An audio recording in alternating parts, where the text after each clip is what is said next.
Masih ya? Masih percaya pekerjaan Tuhan yang besar akan terjadi dalam hidup kita? Percaya ya.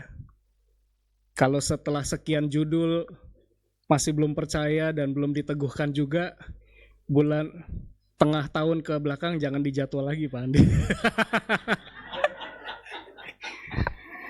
Iya kan? Ngabis-ngabisin kue ya tante ya. Iya.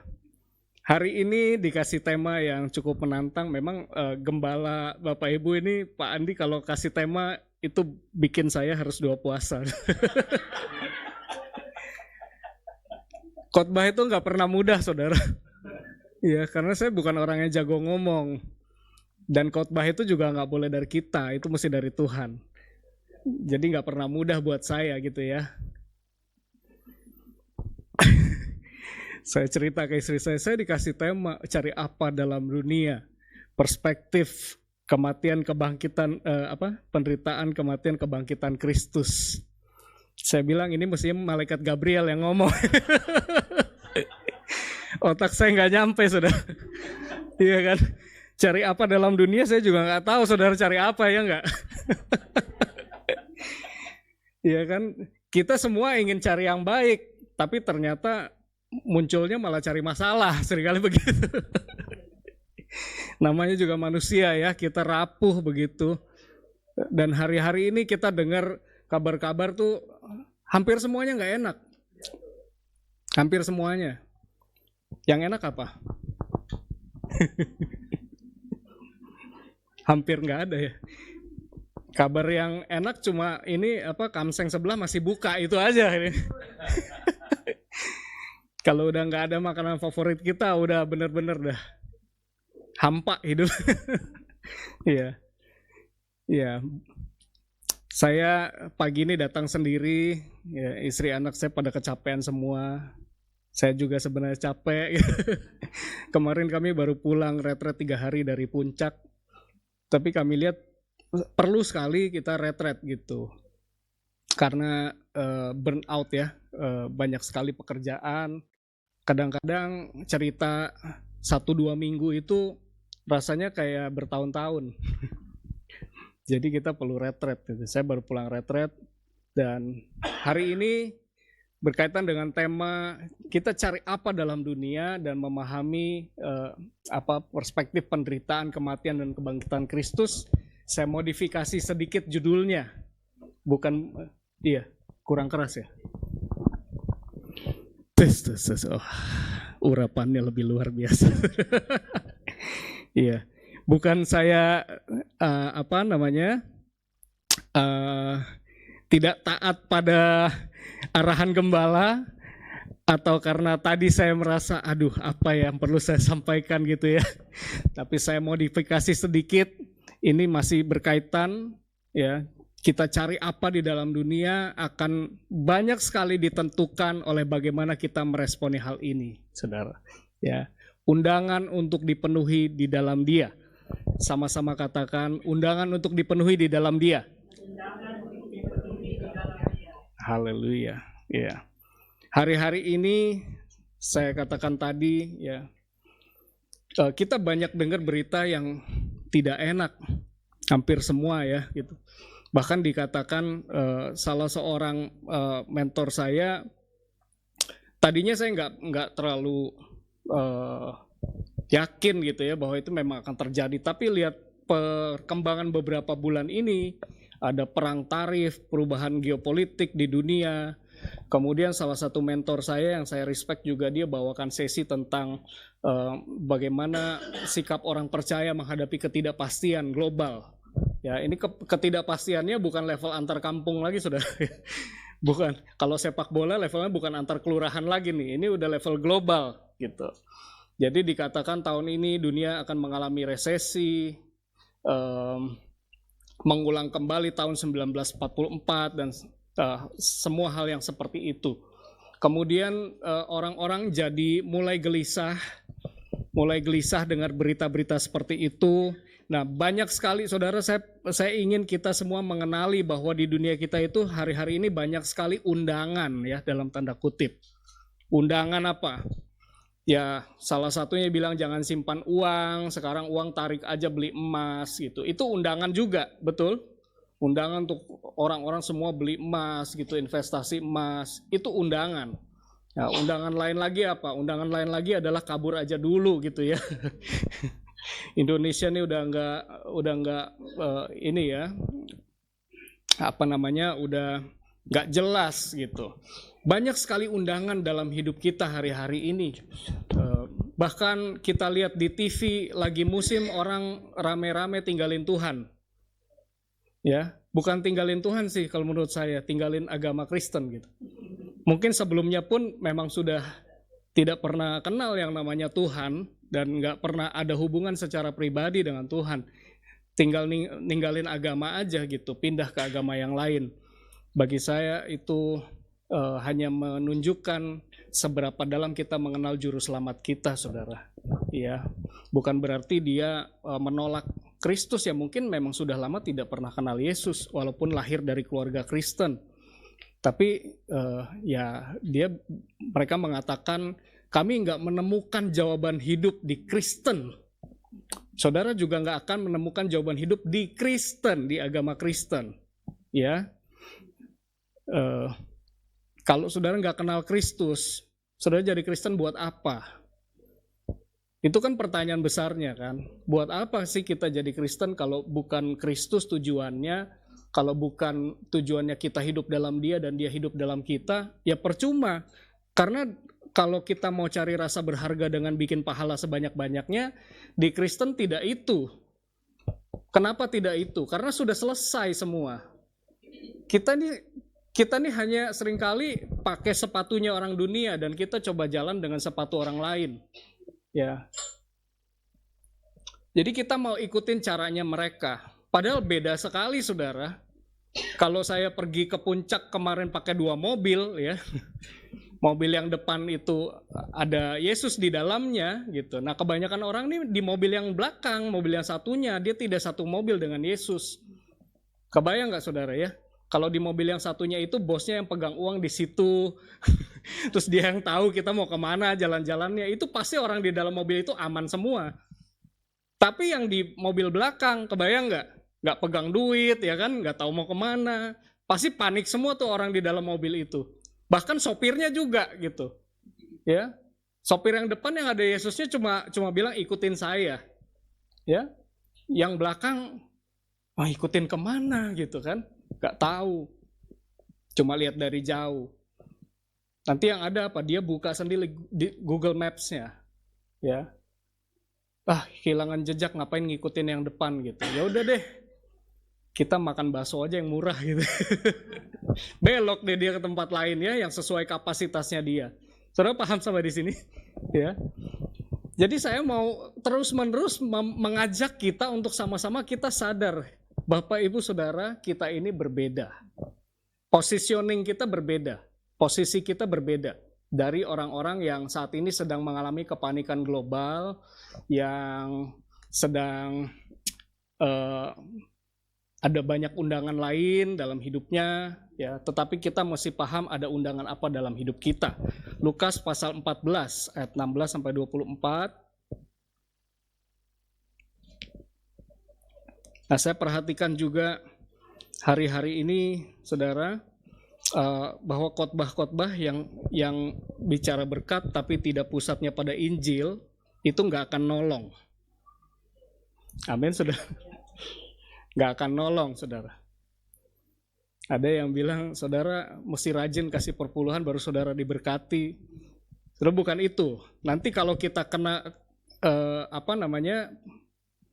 krisis global, ada kemungkinan kita semua perlu bertahan. Jadi fokusnya mesti Injil.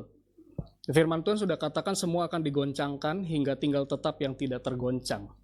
Maka perlu Injil pesannya, ya. Lukas pasal 14 ayat 16 sampai 24. Kita baca dari 15 deh. Saya baca aja ya. Bapak Ibu menyimak, cukup panjang. Judulnya perumpamaan tentang orang-orang yang berdalih. Mendengar itu berkatalah seorang dari tamu-tamu itu kepada Yesus, Berbahagialah orang yang akan dijamu dalam kerajaan Allah. Sama-sama tepuk dada sendiri, katakan, saya berbahagia. Saya akan dijamu dalam kerajaan Allah. Ya, kerajaan Allah itu bukan hanya bicara future, nanti gitu ya, surga, kekekalan, bukan hanya bicara itu. Tapi kerajaan Allah itu dimensinya dulu, kini, dan selama-lamanya. Jadi saat ini pun ini berlaku. Tetapi Yesus berkata kepadanya, ada seorang mengadakan perjamuan besar dan ia mengundang banyak orang. Menjelang perjamuan itu dimulai, ia menyuruh hambanya mengatakan kepada para undangan, marilah, sebab segala sesuatu sudah siap. Ini ayat 17, ini bagian saya ini. Ya, saya sedang lakukan itu. Tetapi mereka bersama-sama meminta maaf, ya. Yang pertama berkata kepadanya, aku telah membeli ladang dan aku harus pergi melihatnya, aku minta dimaafkan. Yang lain berkata, aku telah membeli 5 pasang lembu kebiri dan aku harus pergi mencobanya, aku minta dimaafkan. Yang lain lagi berkata, aku baru kawin dan karena itu aku tidak dapat datang. Saudara kalau tahu film Bajai Bajuri itu ada Mpok Minah yang apa-apa minta maaf. Maaf Bang Juri, ya. Saya nggak bisa datang. Itu yang rugi bukan yang ngundang, saudara. Tapi yang rugi dirinya sendiri sebenarnya ya. Maka kembalilah hamba itu dan menyampaikan semua itu kepada tuannya. Lalu murkalah tuan rumah itu dan berkata kepada hambanya, pergilah dengan segera ke segala jalan dan lorong kota dan bawalah kemari orang-orang miskin dan orang-orang cacat, dan orang-orang buta dan orang-orang lumpuh. Kemudian hamba itu melaporkan, Tuan, apa yang Tuan perintahkan itu sudah dilaksanakan. Tetapi sekalipun demikian masih ada tempat. Lalu kata Tuhan itu kepada hambanya, pergilah ke semua jalan dan lintasan dan paksalah orang-orang yang ada di situ masuk. Karena apa? Rumahku harus penuh, kata Tuhan ya. Sebab aku berkata kepadamu, tidak ada seorang pun dari orang-orang yang telah diundang itu akan menikmati jamuanku. Nah, Ibu, Bapak, Saudara dikasihi Tuhan, dalam bagian ini bukan hanya undangan, tetapi kita bisa merasakan isi hati Tuhan ya, yang mengundang kita. Dia katakan rumahku harus penuh. Sama-sama bilang rumah Tuhan harus penuh. Kita bayangkan ada Tuhan yang telah menyiapkan satu jamuan besar buat kita. Kenapa rumahnya harus penuh? Kenapa pestanya harus penuh? Kenapa semua orang harus datang? Karena dia sudah siapkan semua yang terbaik, saudara. Dia sudah siapkan semua yang terbaik. Itu adalah sebuah pesta yang mengundang orang-orang pilihan untuk menikmati satu fellowship yang indah di dalam Tuhan. Untuk kita bisa tinggal dan menikmati makan semua makanan yang sudah dihidangkan. Minum anggur terbaik yang Tuhan sudah siapkan. Ya, semua sudah siap. Semua sudah siap. Dan undangan itu diberikan. Tetapi ketika orang-orang itu mendengar undangan, ya segeralah mereka membuat excuse. Membuat permisi dalam hidup mereka. Ya, permisinya ini bukan hal-hal yang berdosa, saudara. Ya kan? Ini bukan mereka mau bikin dosa. Oh maaf Tuhan, saya masih suka judi. Bukan begitu. Maaf Tuhan, saya masih suka gosipin orang. Bukan begitu juga. Excuse-nya mereka itu sebenarnya adalah hal-hal yang baik menurut ukuran manusia. Ya. Nggak ada salahnya orang ngurus ladang, betul? Nggak ada salahnya orang mengurus pekerjaannya, membesarkan karirnya. Nggak ada salahnya orang yang punya lembu ini ngecek lembunya bagaimana keadaannya dan mulai melakukan sesuatu dengan lembunya itu. Ya, tidak ada salahnya juga saudara berumah tangga. Bahkan saya dorong gitu ya, jangan sampai berasa kayak akhir zaman terus, ya nggak usah nikah deh. Kalau saudara memang mau menikah, ya menikahlah gitu ya. Saudara mau menikmati rumah tangga saudara, nikmatilah. Tidak ada yang salah. Pada faktanya ini semua adalah berkat Tuhan dalam hidup kita. Nggak ada yang salah. Ya, kita hidup di Indonesia, kita menikmati Indonesia, atau kita mau pergi ke luar negeri, atau kita mau punya rencana ini dan itu, tidak ada yang salah. Ya. Tetapi persoalannya adalah ketika orang-orang ini menjadi sibuk dengan hal-hal seperti itu, kemudian mereka tidak mengerti bahwa dalam hidupnya itu ada undangan dari Sang Juru Selamat untuk tidak mengandalkan ladangnya, untuk tidak mengandalkan lembunya, untuk tidak menggantungkan rasa bahagiamu hanya pada pasanganmu. Kita lupa gitu. Kita pikir orang Kristen itu jatuhnya karena dosa, hal-hal yang tindakan yang kita label sebagai berdosa. Ya, mabuk, berjudi, korupsi, itu semua sudah jelas salah. Dalam hati nurani orang Kristen sudah pasti tahu itu salah. Amin. Sudah pasti tahu itu salah. Tetapi the major problem atau masalah besar bagi orang Kristen kebanyakan adalah kita binasa karena kita mengurus hal-hal yang baik dengan prioritas yang tidak baik, saudara. Saya katakan ini ada bahasanya dalam bahasa Latin, ya. Ini bukan kata saya, tetapi dalam bahasa Latin ini diucapkan oleh salah satu bapak gereja long time ago. Berarti ini masalah kebanyakan orang percaya dari zaman purbakala. Dikatakan licitus perimus omnes. Artinya apa? Hal-hal yang baik dalam hidup, jika tidak diperlakukan atau ditempatkan semestinya, bisa menggagalkan tujuan utama hidup kita. Ya.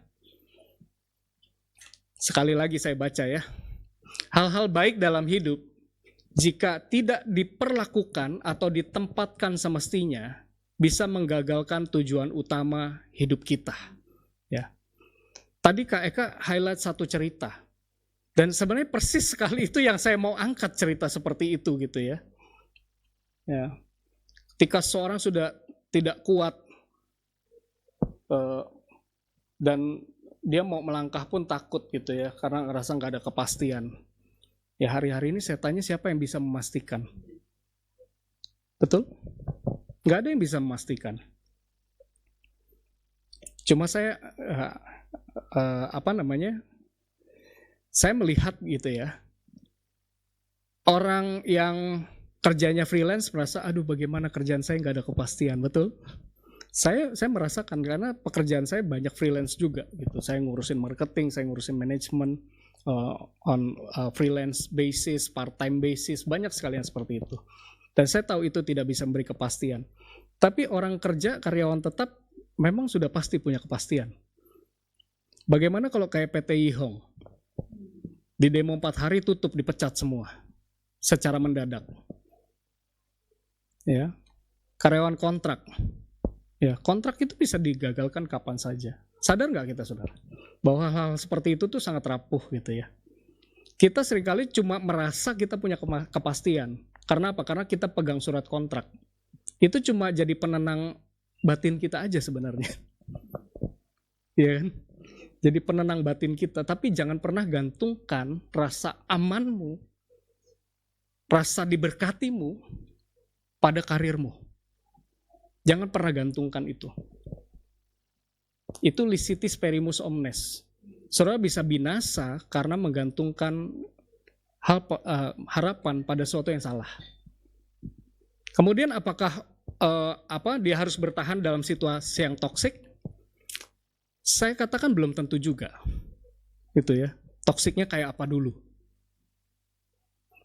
Kalau toksiknya suruh tinggalin Tuhan, atau suruh korupsi, kalau tidak korupsi dipecat, ya kan? Jadi itu situasional sekali. Ya.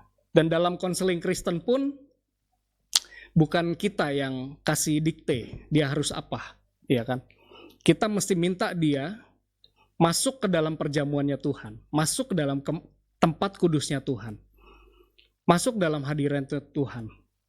Kamu tanya sama Tuhan. Ya kan? Karena setiap orang Kristen, saya ulangi, setiap orang Kristen itu perlu hidup dengan hikmat Tuhan dalam hidupnya. Tidak seorang pun yang bisa bilang, oh kerjaanmu akan bertahan lama. Gak bisa. Dan tidak seorang pun juga bisa bilang gini, kalau kamu keluar dari kerjaanmu sekarang, hidupmu akan berantakan. Saya juga gak bisa bilang begitu. Ya kan? Setiap orang punya situasi, dan setiap orang mesti cari Tuhan. Ini wajib, saudara.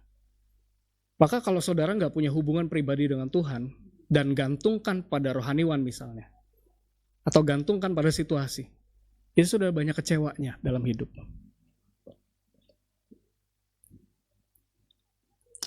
Coba kenali hal yang utama dalam hidup kita. Hal yang utama apa? Bahwa Tuhan sudah mengundang kita kepada sebuah pesta yang terbuka bagi semua orang. Dan ingat istimewanya kita dalam Tuhan. Amin. Kita orang pilihan. Kalau kita nggak bisa menikmati Tuhan dalam hidup kita sebagai orang pilihan, dan kita masih gampang goyah dengan dunia, berarti kita nggak mau datang ke pesta itu, kita nggak mau makan makanan pesta itu, kita nggak mau minum yang sudah disajikan Tuhan, akhirnya apa? Orang-orang luar sana yang nggak kenal Tuhan. Ya. Tuhan mau panggil mereka.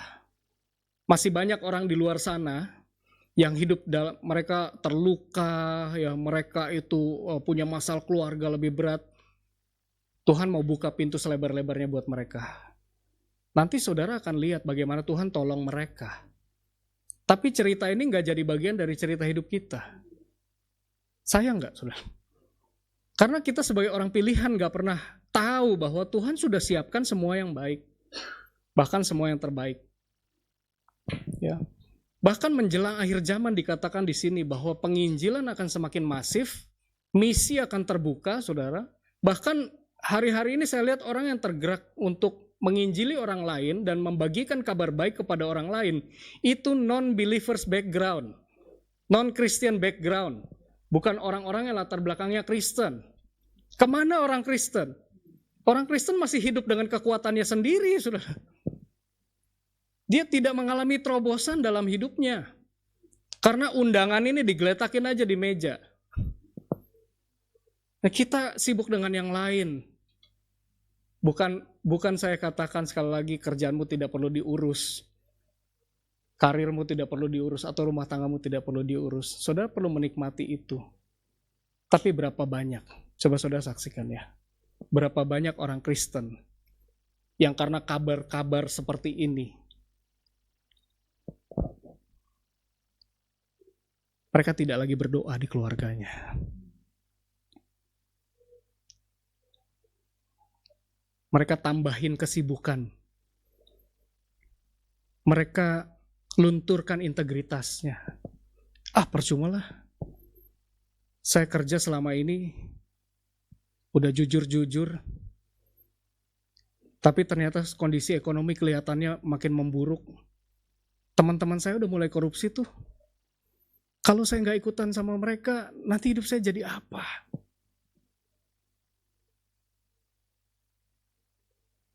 Berapa banyak kita yang masih hidup seperti itu sekarang?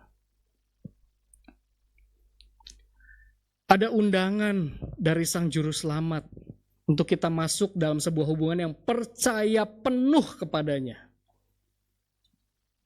Saudara, kalau belum pernah mengalami titik nadir kehidupan, seringkali kita nggak ngerti apa artinya percaya penuh pada Tuhan. Ya, saya pernah dalam hidup saya suatu ketika saya dan istri kami nggak punya pekerjaan dan tinggal punya 50.000 di kantong kami, ya, untuk beli susu anak kami Joanna yang waktu itu masih bayi, ya. Saya waktu itu kerja ngajar les matematika, gaji 1,2 1 bulan. Itu pun orangnya kalau nggak diingetin, nggak ditransfer. Derita guru di Indonesia sudah, baik guru formal maupun guru les ya. Saya ngalami itu. Tiba-tiba pintu diketok. 17-an Pak. Wajib 50.000 minimal ya. Ya udah. Kan ngeselin banget gitu. Protesnya bukan sama dia loh. Saya protesnya sama Tuhan. Tuhan kan udah tahu saya nggak punya uang lagi. Kenapa sih situasi ini diizinkan terjadi gitu ya? Gak gampang loh. Tapi berkali-kali saya sama istri tuh menguatkan kepercayaan kami sama Tuhan. Percaya, udah percaya gitu ya. Ya, percaya. Saya nggak tahu waktu itu gimana melewatinya gitu ya. Kalau nggak salah 2 hari setelah itu tuh ada seminar. Saya sama dosen saya bawain seminar kepemimpinan. Saya temenin dosen saya, gitu ya. Terus di akhir dari seminar itu, dosen saya kasih PK-nya ke saya. Saya masih ingat banget. 200.000 dia kasih. Ini buat kamu, beli susu anak kamu. Terima kasih udah temenin. Itu saya nggak ngerti gitu loh gimana caranya menjalani another day, 1 hari lagi ke depan. Tapi kan kita pikirannya antisipatif kan. 1 hari lagi nih gimana nih? Ya udah deh, nyopet aja deh. Padahal kalau kita tunggu sampai besok, mungkin jawabannya datang. Amin. Saya banyak mengalami titik-titik seperti ini dalam hidup. Saya nggak mau ajak-ajak saudara ikutan penderitaan saya ya. Katanya kan kalau senang-senang bagi-bagi, kalau menderita sendiri cukup diceritain aja gitu. Saya cuma mau kasih tahu bahwa seringkali kita nih ngejarnya agenda kita sendiri gitu. Padahal breakthrough tuh bisa terjadi loh. Nah, undangan itu akhirnya diberikan pada mereka yang benar-benar perlu kasih karunia saja. Bukan pada semua orang Kristen loh. Saudara merasa perlu kasih karunia? Merasa perlu Tuhan?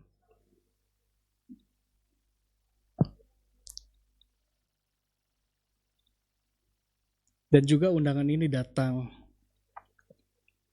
dalam perikop Lukas 14 ini, lanjutannya kalau sudah baca, itu undangan yang lain. Undangan segala sesuatu harus dilepaskan untuk mengikuti Yesus. Ya. Jadi tadi undangan untuk datang ke perjamuan pesta, percaya bahwa semua yang kamu butuhkan itu sudah disiapkan. Itu undangan pertama. Nah, kemudian undangan lainnya adalah segala sesuatu harus dilepaskan mengikuti Yesus. Ya, dalam ayat 27 dikatakan begini, barang siapa tidak memikul salibnya dan mengikut aku, ia tidak dapat menjadi muridku. Nah loh, kok suruh menderita ya? Tadi kan suruh ikut perjamuannya Tuhan, menikmati relasi dengan dia. Apakah ini yang mungkin bikin orang Kristen gak pengen ikut Yesus? Karena taunya ini cuma promosi gitu ya. Dijanjikan ada kehidupan yang baru. Ternyata kalau ikut Yesus nanti ada salib, ada penderitaan. Nah, ini yang saya mau jelaskan kepada kita, Bapak Ibu Saudara sekalian, untuk kita memahami apa artinya memikul salib. Saya mau kasih tahu dulu di depan, bahwa yang Yesus maksudkan untuk kita memikul salib, bukan berarti Yesus mau kita menanggung penderitaan yang seharusnya Yesus tanggung. Kenapa? Karena hanya Yesus yang sanggup menanggung penderitaan itu, saudara. Tidak ada di antara kita yang akan sanggup menanggung penderitaan salib. Saya jelaskan sedikit, hukuman salib itu apa. Hukuman salib ini lebih dari sekadar sebuah hukuman mati, saudara. Tetapi ini adalah sebuah teknik penyiksaan sampai mati, yang dimana setiap kali si terhukum hampir mati, penderitaannya diperpanjang dengan tahap-tahap berikutnya. Dan hukuman salib ini sudah dimulai bukan hanya, ini bagian dari sejarah kita manusia, dan memang ada, sudah dilakukan sejak zaman Persia, sejak zaman Raja Darius.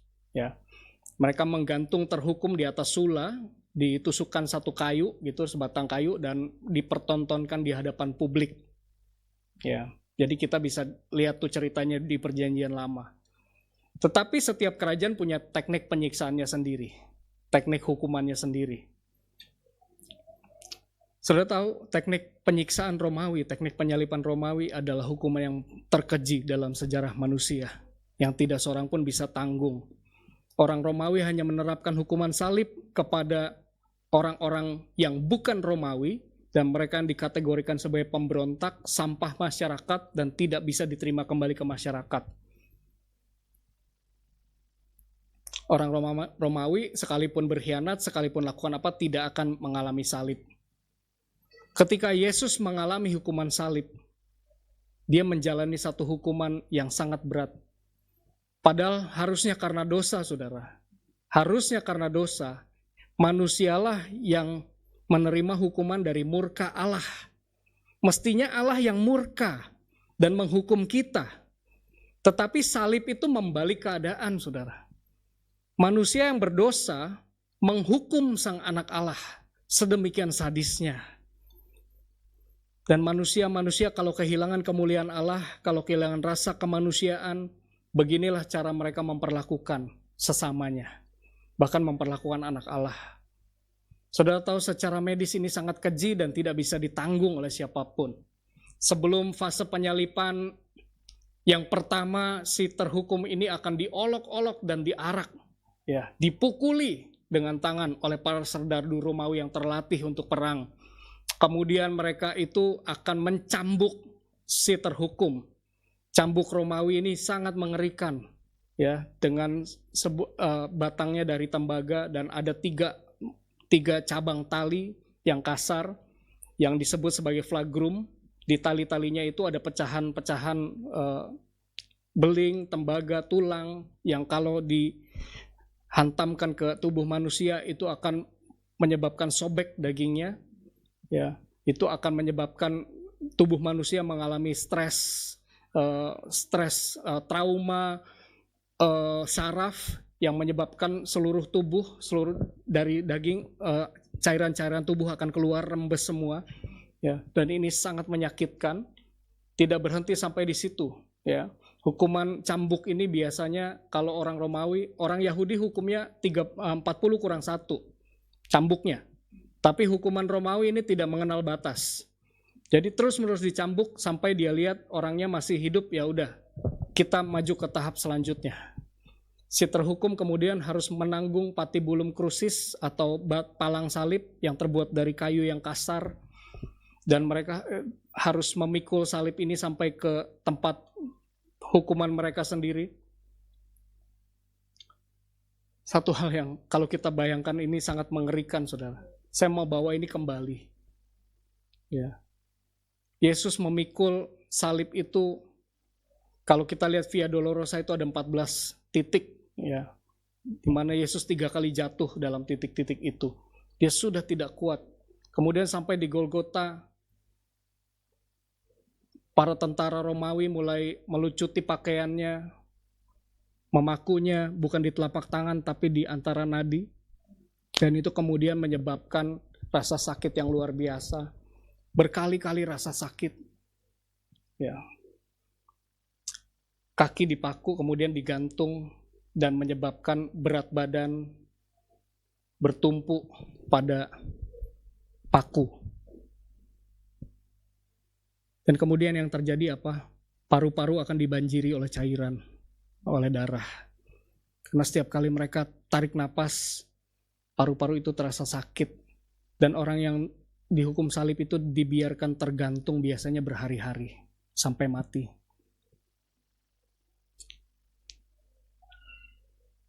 Tapi karena hari itu adalah hari suci menjelang Sabat, kemudian perwira Romawi mengambil satu jalan pintas hukuman yang biasanya adalah mematahkan kaki para terhukum. Ini untuk mempercepat kematian, bukan karena mereka kasihan sama orang itu, tetapi karena itu hari Sabat Yahudi. Jadi mereka mesti cepetin.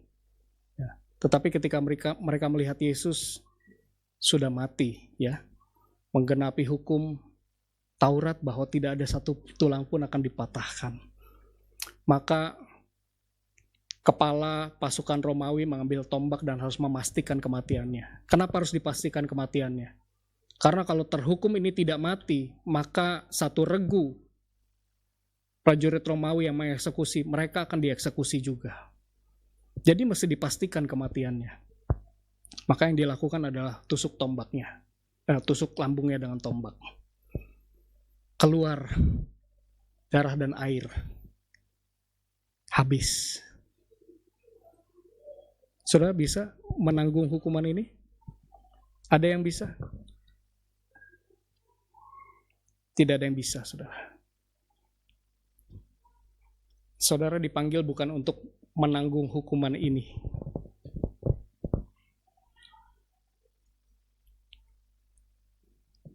Memikul salib artinya saudara menunjukkan sebuah kuasa pertukaran yang terjadi dalam hidup saudara. Ketika saudara bekerja, ya, dan mengalami tekanan. Tekanannya karena apa? Karena saudara ingin tetap bertahan hidup benar. Walaupun mungkin karir yang jadi resikonya. Atau gaji yang jadi resikonya. Ketika saya dalam dunia pelayanan, saya pun mengalami tekanan, saudara. Banyak sekali gitu ya hamba-hamba Tuhan pun yang bertarung dalam tanda kutip, cari panggung, berebut. Tapi saya memilih untuk melayani Tuhan apa adanya, dengan rendah hati. Itu salib yang saya pikul, saudara. Kenapa? Saya mau menunjukkan ada kuasa transformasi yang bekerja melalui salib itu. Jadi pikul salib bukan berarti saudara cari-cari penderitaan. Pikul salib artinya mengerti bahwa ada pribadi Allah yang mati bukan hanya untuk kita, tetapi dia mati sebagai kita. Kalau dia mati sebagai kita, maka ada pertukaran yang ajaib. Maka kemudian kita hidup jadi anak Allah, saudara. Kalau anak Allah hidup di dunia, dia cari apa di dunia ini? Itu pertanyaannya. Apakah saya dalam pelayanan saya cari angka? Apakah saudara dalam karir saudara cari kaya? Apakah saudara dalam perselisihan saudara dengan keluarga, apakah saudara cari menang? Cari apa kita dalam dunia? Bukankah memikul salib artinya kita ini mau nunjukin loh, ada Yesus yang bekerja dalam kita. Sehingga kalaupun saya nggak ikutan gila-gilaan kayak teman-teman saya di kantor, saya yakin hidup saya akan baik-baik saja. Kalaupun saya nggak menang dalam perselisihan dan saya mengampuni orang itu, maka saya percaya Tuhan akan bela saya. Itu artinya kuasa salib. Kalau saudara tidak pikul salib, maka saudara akan menunjukkan diri, nih gue nih hebat nih. Ya kan?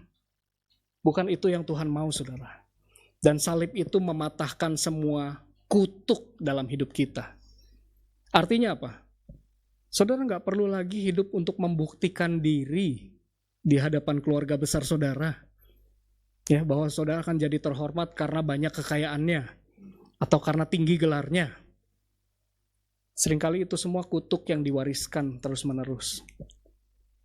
Yang bikin akhirnya orang Kristen tidak bisa menghidupi satu tujuan utamanya. Apa?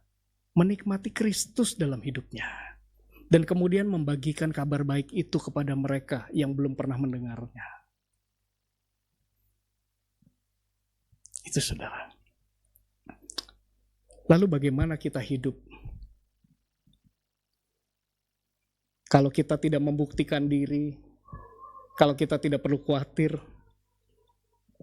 ada satu istilah yang juga saya mau bagikan ke saudara.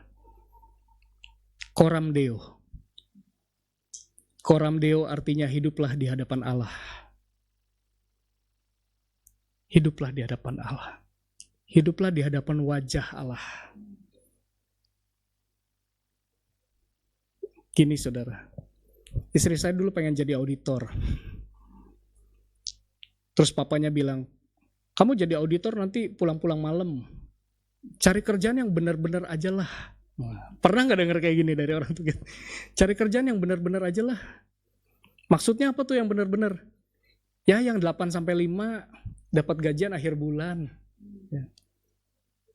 Yang benar-benar aja maksudnya apa? Ya inilah yang nggak terlalu kayak gitu-gitu. Ternyata ketika dia cari kerjaan yang benar-benar aja di kantor, dramanya, toksiknya lebih banyak, Kak. Ya, toksiknya lebih banyak. Suruh manipulasi laporan keuangan, coba. Suruh manipulasi pajak, coba. Nah, saya ketemu hamba Tuhan baru-baru ini dengar cerita, saudara. Ada gereja yang dijadikan lahan money laundering. Sorry ya.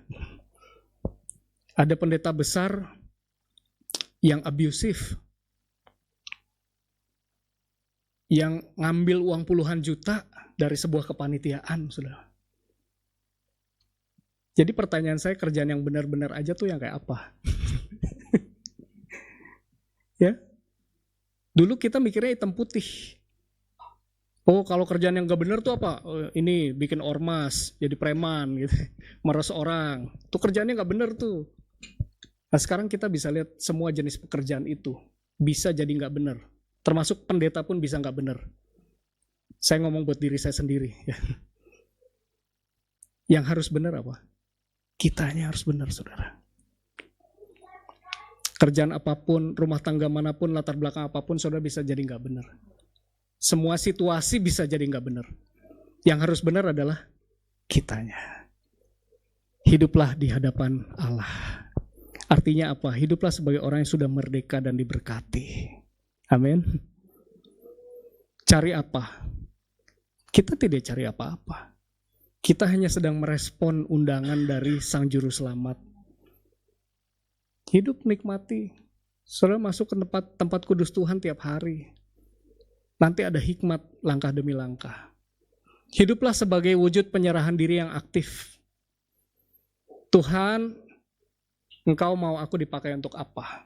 Jangan agendaku yang terlaksana Tuhan, tapi agendamu. Itu artinya nyangkal diri, saudara. Dalam kondisi situasi ekonomi yang kayak gini, mungkin agenda kita banyak. Bener ya? Agenda kita banyak. Kita mau main saham, kita mau ikut-ikutan orang, kita mau beli emas. Saudara pikir baik-baik. Agendanya Tuhan apa? Kadang-kadang saya mau A, tapi Tuhan mau pakai saya untuk melayani orang lain misalnya. Tuhan mau pakai saya untuk satu agenda yang lain. Hiduplah di hadapan Allah. Dan yang terakhir, hiduplah sebagai gambaran kemuliaan Allah. Melalui hidup kita menunjukkan satu model gaya hidup kepada dunia di sekitar kita. Bahwa orang yang mengandalkan Tuhan, hidupnya tidak akan dikecewakan. Amin. Saya tutup dengan sebuah refleksi untuk kita bawa pulang, saudara. Apakah saat ini kita hidup dalam pengejaran akan dunia, atau sebagai respon atas undangannya untuk kita dipenuhi di dalam Dia? Ketika Kristus adalah dalam hidup kita, maka kita hidup dalam kerajaan yang tidak tergoncangkan. Tuhan Yesus memberkati kita semua. Mari tutup dalam doa.